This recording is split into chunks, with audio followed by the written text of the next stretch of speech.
శంకరుడి దగ్గర ద్వారపాలకులు ఉంటారు ఇద్దరు. వాళ్ళని నంది మహాకాళుడు అని పిలుస్తారు. నంది మహాకాళ. నంది అని నేను అన్నప్పుడు నిన్నటి రోజున మీతో నేను మనవి చేశానే నందీశ్వరుడు.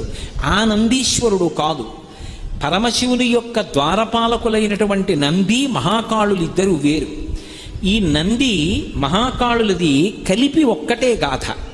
ఆ నంది ఒకప్పుడు అవంతిపురంలో ఉండేవాడు. ఆయన జన్మతః వైశ్యుడు, కానీ అపారమైనటువంటి శివభక్తి తత్పరుడు.